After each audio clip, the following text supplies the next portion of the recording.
जब हम अंग्रेजी बोलना चाहते हैं और रोज़मर्रा की ज़िंदगी में अंग्रेजी बोलना शुरू करते हैं, थोड़े बहुत या थोड़े छोटे सेंटेंसेस, बड़े सेंटेंसेस, तो आपने देखा होगा कि डू, डज और डिड, ये तीन जो शब्द हैं ये काफ़ी ज़्यादा इस्तेमाल होते हैं। भाई इसमें कोई समस्या तो हमें नहीं होनी चाहिए, जी बिल्कुल नहीं है समस्या। लेकिन समस्या तब आती है ना जब डू, डज और डिड ये कंफ्यूजिंग लगते हैं हमें, है ना।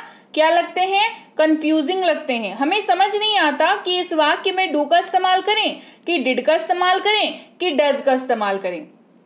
यहां पर समस्या ये है कि डू और डज और डिड के का जो कॉन्सेप्ट है वो क्लियर नहीं है आपको। तो अगर आप भी इस तरीके की समस्या को फेस करते हैं तो इस क्लास को पूरा देखिएगा। इस क्लास को देखने के बाद कभी भी आपको डू, डज और डिड में समस्या नहीं फेस करनी पड़ेगी। शुरुआत करते हैं डू, डज, डिड पर आधारित फुल लेंथ क्लास होने वाली है। मतलब इस क्लास के बाद डू, डज और डिड में कोई कंफ्यूजन आपको नहीं रहेगा। कितनी तरीके से यूज कर सकते हैं, कहाँ कहाँ यूज कर सकते हैं, कहाँ कहाँ ये यूज होते हैं एक्चुअल में, और इनका रूल क्या है, कुछ रूल है क्या जो फॉलो करना पड़ता है, तो वो सारी चीजें आज की क्लास में हम लोग कवर करेंगे। सबसे पहले बात करेंगे डू की। DO, डू, छोटा सा प्यारा सा क्यूट सा शब्द है, तो इसके बारे में पहले बात कर लेते हैं। DO, इसका उच्चारण जो है वो डू होता है, ओ है मुझे पता है, लेकिन उच्चारण आप ध्यान से सुन लीजिए। डू इसका उच्चारण करते हैं और इसका मुख्यतः दो तरीके से इस्तेमाल होता है। सबसे पहले इस्तेमाल होता है ये मेन वर्ब, मेन यानी कि मुख्य, वर्ब यानी कि क्रिया, तो मेन वर्ब यानी कि मुख्य क्रिया के तौर पर यह इस्तेमाल होता है। इसके अलावा ये सहायक क्रिया, सहायता यानी कि हेल्प, तो सहायक क्रिया हेल्पिंग वर्ब के तौर पर यानी कि मेन वर्ब के तौर पर इस्तेमाल होता है, हेल्पिंग वर्ब के तौर पर भी इस्तेमाल होता है। और दोनों ही इस्तेमाल मैं बता दूं बिल्कुल अलग हैं, तो ऐसा कंफ्यूजन मत रखिएगा कि एक इस्तेमाल अगर समझ लिया तो फिर दोनों इस्तेमाल आप कर पाएंगे। जी नहीं, आप बिल्कुल फंसेंगे अगर आपने पूरी क्लास नहीं देखी, आपने पूरा नहीं समझा कि हाँ भाई कैसे हेल्पिंग वर्ब में इस्तेमाल हो रहा है, कैसे मेन वर्ब में इस्तेमाल हो रहा है, तो फंसने की संभावना आपकी पूरी होगी वाइल स्पीकिंग इंग्लिश। शुरू करते हैं। सबसे पहले मुख्य क्रिया की बात करते हैं, यानी कि मेन वर्ब की बात करते हैं। डू की बात कर रहे हैं कब?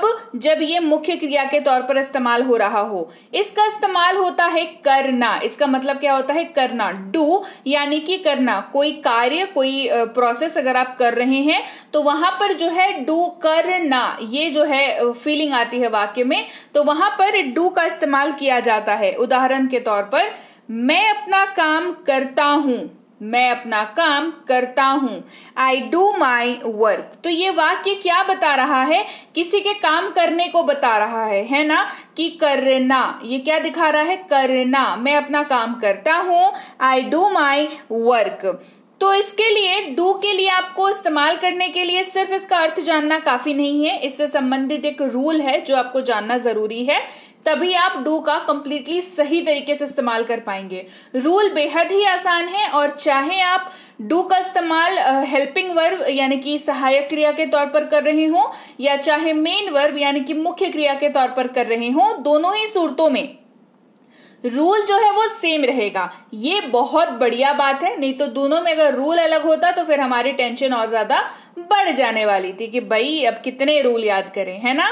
तो डू का जो इस्तेमाल है वो सिर्फ और सिर्फ आई, यू, वी और दे के साथ आप करेंगे। चाहे तो आप हेल्पिंग वर्ब के तौर पर इस्तेमाल कर रहे हो, चाहे तो आप मुख्य क्रिया यानी कि मेन वर्ब के तौर पर इस्तेमाल कर रहे हो। दोनों ही सूरतों में इनफैक्ट जो टाइप ऑफ वाक्य होते हैं ना, चाहे आप इंटरोगेटिव वाक्य की बात करें, नेगेटिव वाक्य की बात करें, एफर्मेटिव वाक्यों की बात करें, किसी भी टाइप के वाक्य हो जाए, किस हेल्पिंग वर्ब हो जाए, मेन वर्ब हो जाए, रूल यही रहेगा, डू का इस्तेमाल आई, यू, वी और दे के साथ ही होगा। Hey everyone, welcome to B Banker spoken English class. स्वागत है आपका आज की क्लास में। मैं हूं प्रीति मैम, जैसा कि आप सभी जानते हैं, और आज की क्लास में हम लोग डू, डज और डिड के ऊपर फुल मास्टरी कर लेंगे। बिल्कुल, तो कोई समस्या वाली बात नहीं रहेगी आगे आपको डू, डज, डिड को इस्तेमाल करने में। तो अगर आप ये क्लास पहली बार देख रहे हैं, इस चैनल पर पहली बार आ रहे हैं, तो सब्सक्राइब बटन पे क्लिक करके बेल नोटिफिकेशन को ऑन कर लीजिएगा ताकि आगे जो भी क्लासेस आए आपको जरूर पता लग जाए। आप हमारा व्हाट्सएप ग्रुप, आप हमारा टेलीग्राम ग्रुप भी जरूर ज्वाइन कर लें। तो चलिए क्लास को आगे बढ़ाते हैं। डू की बात हमने कर ली, किस संदर्भ में? मेन वर्ब के तौर पर। डज की बात करते हैं। डज का इस्तेमाल भी मेन वर्ब और हेल्पिंग वर्ब दोनों के ही तौर पर होता है। तो ये बात आपको, मतलब आप अगर कॉमन कुछ याद रखना चाहें डू डज डिड में, तो ये आप रख सकते हैं कि तीनों का ही इस्तेमाल मेन वर्ब और हेल्पिंग वर्ब के तौर पर होता है। शुरुआत करेंगे मुख्य क्रिया यानी कि मेन वर्ब के तौर पर। क्या इसका अर्थ होता है? करना। इसका अर्थ भी होता है करना, लेकिन ये डू से बहुत अलग है। कैसे? आगे बताती हूं। उदाहरण देखिए, वह अपना काम करता है, ही डज हिज वर्क। यहां पर भी वाक्य में करना, कार्य करने वाली फीलिंग आ रही है, तो हमने डज का इस्तेमाल कर लिया। तो हमने यहाँ पर डू का इस्तेमाल क्यों नहीं किया? आपके दिमाग में ये सवाल जरूर आना चाहिए। क्योंकि डू का इस्तेमाल मैंने आपको बताया रूल, डू के इस्तेमाल के लिए। सेम उसी तरीके से डज के इस्तेमाल के लिए भी हमारे पास रूल है। रूल ये है कि डज का इस्तेमाल आप ही, शी, इट या किसी भी नाम के साथ करेंगे। जब मैं कहूं नाम, यानी कि लड़की का नाम हो, लड़के का नाम हो, चलेगा। दोनों ही सूरतों में चलेगा, कोई समस्या नहीं है। तो डज का इस्तेमाल आप ही, शी, इट और किसी भी नाम के साथ करेंगे। ये बेसिक और सबसे जरूरी डिफरेंस है जब आप डू और डज का इस्तेमाल कर रहे हो। नो मैटर आप हेल्पिंग वर्ब के तौर पर कर रहे हो, आप मेन वर्ब के तौर पर कर रहे हो, आप वैरायटी ऑफ सेंटेंसेस के साथ कर रहे हो, ये रूल सेम रहेगा दोनों ही सूरतों में। बढ़ते हैं आगे, बात करेंगे डिड की। DID, इसको डिड पढ़ते हैं। इसका इस्तेमाल भी मेन वर्ब और हेल्पिंग वर्ब दोनों के तौर पर होता है, और फिलहाल हम लोग मुख्य क्रिया मेन वर्ब के तौर पर इसका इस्तेमाल सीखेंगे। डिड का मतलब होता है किया। डिड का मतलब होता है किया। जैसे हमने अपना काम किया, वी डिड आवर वर्क। हमने अपना काम किया, वी डिड आवर वर्क। पहले दोनों से बहुत ज्यादा अलग है, तो आपको ध्यान रखना होगा डिड का इस्तेमाल करने से पहले। रूल जो है वो बहुत बढ़िया है डिड के लिए, दैट इज कि आपको स्पेसिफिक कोई अलग शब्द या अलग रूल याद रखने की जरूरत नहीं है। डिड का इस्तेमाल आप सबके साथ कर सकते हैं। सबके साथ जब मैं कहूं, मेरा मतलब है I, you, we, they, he, she, it और कोई भी नाम होगा, आप उसके साथ डिड का इस्तेमाल कर सकते हैं। अब बात करेंगे हम लोग हेल्पिंग वर्ब यानी कि सहायक क्रिया की, और शुरुआत करेंगे अगेन हम लोग डू से।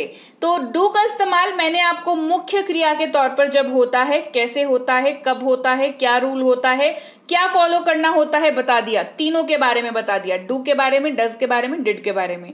अब बात करेंगे सहायक क्रिया की यानी कि हेल्पिंग वर्ब की। सबसे पहले सहायक क्रिया के बारे में समझ लीजिए। एक किसी भी वाक्य को जब एक शब्द बनने में सहायता करता है, तो उस वाक्य में उस पर्टिकुलर वर्ड का रोल सहायक क्रिया के तौर पर हो जाता है। यानी कि डू जब किसी वाक्य को बनने में हेल्प करेगा, तो वो सहायक क्रिया हो जाएगा उस पर्टिकुलर वाक्य के लिए। मतलब वहां पर उसका यूज हेल्पिंग वर्ब के तौर पर हो रहा है। तो हेल्पिंग वर्ब के तौर पर आपको जो है वाक्य में वैरायटी ऑफ यूजेज दिखेगा।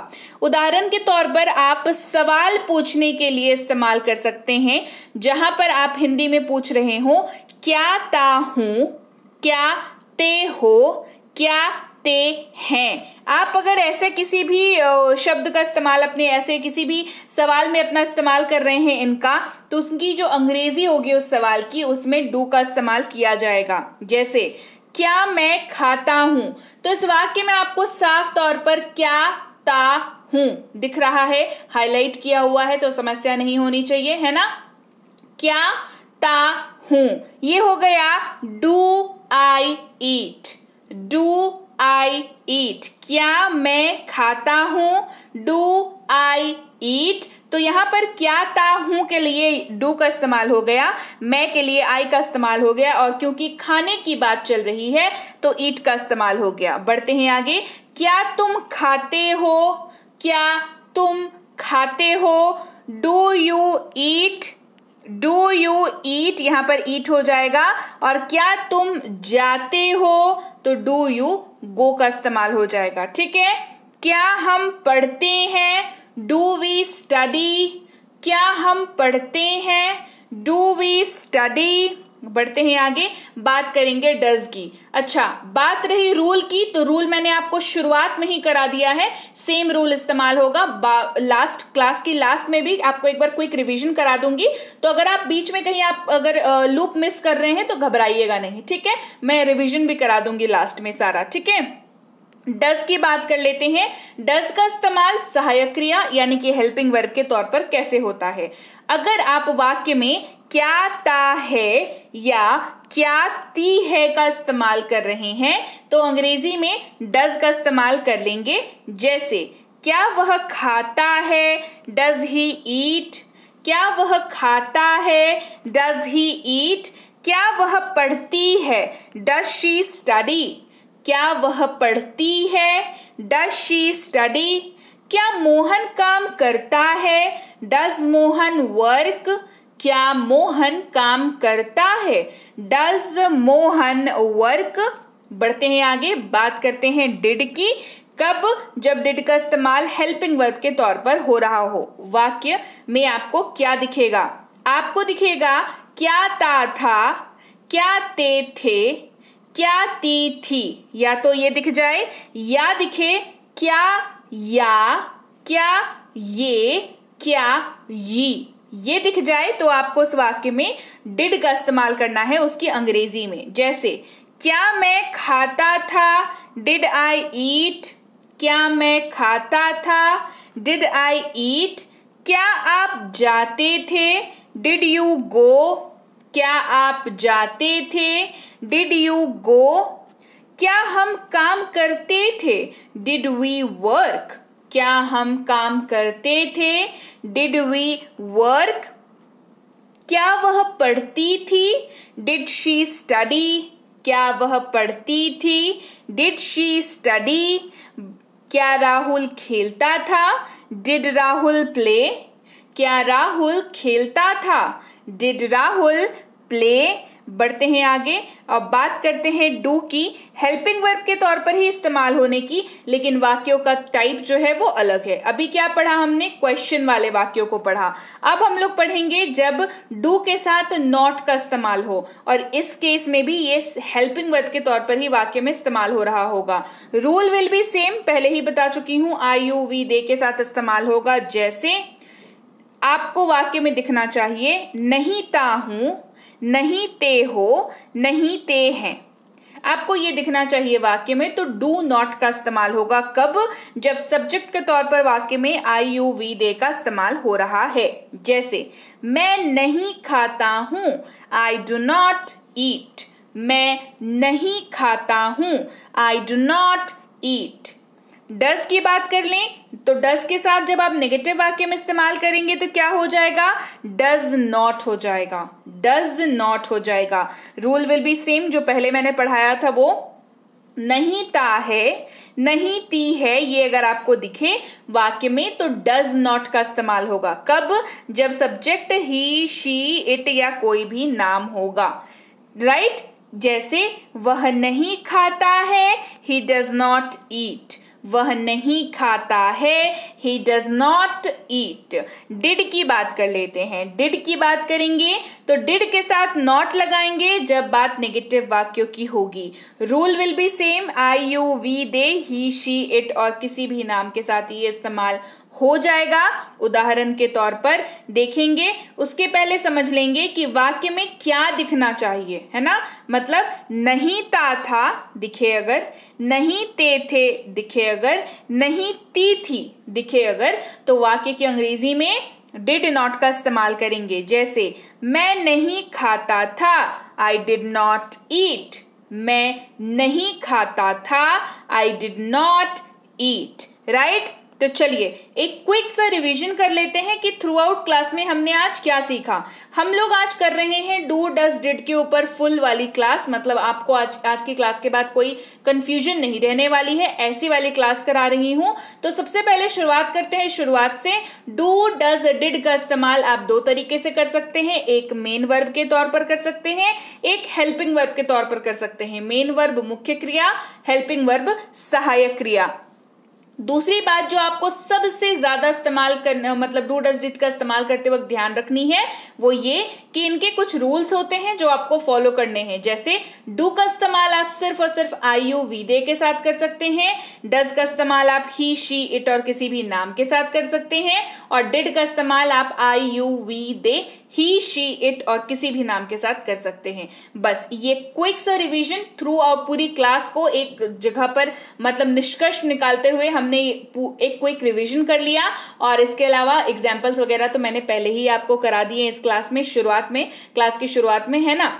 तो ये क्विक रिवीजन आपके लिए बहुत जरूरी था। ये बेसिक चीज है जो आपको डूज डज डिड के बारे में पता होनी चाहिए, तभी आप इसका इस्तेमाल किसी भी वाक्य में बेझिझक आराम से कर पाएंगे और अंग्रेजी भी आराम से बोल पाएंगे, राइट। तो चलिए भाई, ये थी आज की क्लास जहां पर हमने सीख लिया डू डज डिड का पूरा इस्तेमाल।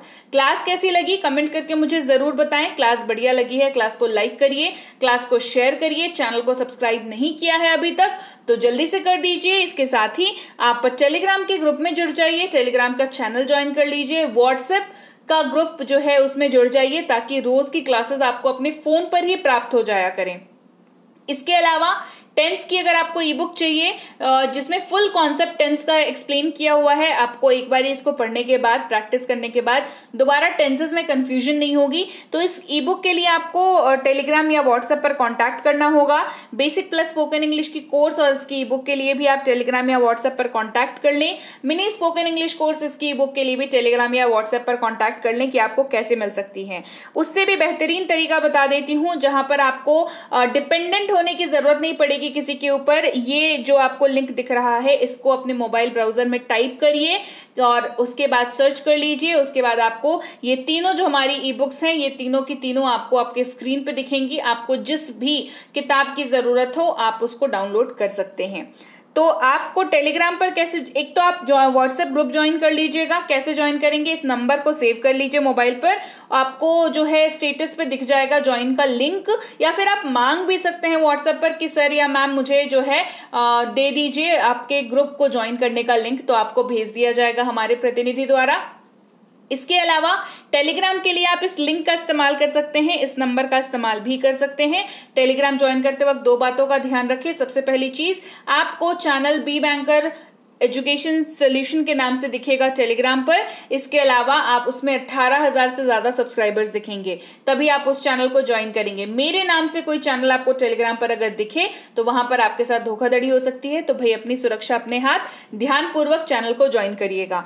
आप व्हाट्सएप और टेलीग्राम पर अगर आप पेड कोर्स करना चाहते हैं तो आप बात कर सकते हैं दोनों ही जगहों पर कि प्रीमियम स्पोकन इंग्लिश कोर्स के बारे में और बेसिक इंग्लिश रीडिंग कोर्स के बारे में। इन दोनों की आगामी समय में बैचेस नई शुरू होने वाली है। बाकी कोर्सेज फुल चल रही हैं अभी, तो वो जब खाली हो जाएंगी तब आपको उनके बारे में भी बताया जाएगा। फिलहाल अभी आप इन दोनों कोर्सेज के लिए एनरोल करा सकते हैं, तो इस बारे में बात आप टेलीग्राम नहीं तो व्हाट्सएप पर कर लीजिएगा। तो चलिए भाई, आप क्लास को लाइक कर दीजिए, क्लास को शेयर कर दीजिए, चैनल को सब्सक्राइब नहीं किया है तो खुद भी कर लीजिए और दूसरों को भी करा दीजिए।